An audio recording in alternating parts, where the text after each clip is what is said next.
പുണ്യപുരാതന ശ്രീ കാനാടിക്കാവ് വിഷ്ണുമായ സ്വാമി ക്ഷേത്രത്തിലെ തിറവെള്ളാട്ട് മഹോത്സവം ഡിസംബർ 22 മുതൽ ജനുവരി 4 വരെ ആഘോഷിക്കുന്നു. മണലൂർ അയ്യപ്പൻകാവ് ക്ഷേത്രത്തിലെ ദേശവിളക്ക് മഹോത്സവം ജനുവരി 1-നും ഇതിന്റെ ഭാഗമായുള്ള സാംസ്കാരിക പരിപാടികൾ ഡിസംബർ 22 മുതൽ 26 വരെയും നടത്തുമെന്ന് ദേശവിളക്ക് committee president P C Sudheer, secretary M T Thajan എന്നിവർ വാർത്താസമ്മേളനത്തിൽ അറിയിച്ചു. നൃത്തനൃത്യങ്ങൾ, ഡാൻസ്, വീരനാട്യം, തിരുവാതിരക്കളി എന്നിവയാണ് പരിപാടികൾ. ഈ മാസം 22-ന് രാത്രി 7-ന് ചലച്ചിത്രതാരം ശിവജി ഗുരുവായൂർ സാംസ്കാരിക പരിപാടികൾ ഉദ്ഘാടനം ചെയ്യും. 28 മുതൽ 31 വരെ ക്ഷേത്രാചാര ചടങ്ങുകളും ചുറ്റുവിളക്കും പറ നിറയ്ക്കലും നടത്തും.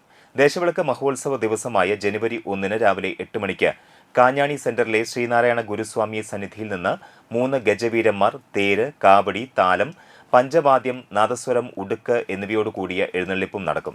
വൈകിട്ട് 6-ന് മണലൂർ സത്രം ശിവക്ഷേത്രത്തിൽ നിന്നും പാലക്കൊമ്പ് എഴുന്നള്ളിപ്പും ഉണ്ടായിരിക്കും. രാത്രി 7-ന് ഭജനയും പുലർച്ചെ 4-ന് എഴുന്നള്ളത്തും തുടർന്ന് വെട്ടും തടയും നടക്കും. ഡിസംബർ 28 മുതൽ ജനുവരി 1 വരെയുള്ള ദിവസങ്ങളിൽ അന്നദാനവും ഉണ്ടായിരിക്കുമെന്ന് ഭാരവാഹികൾ പറഞ്ഞു.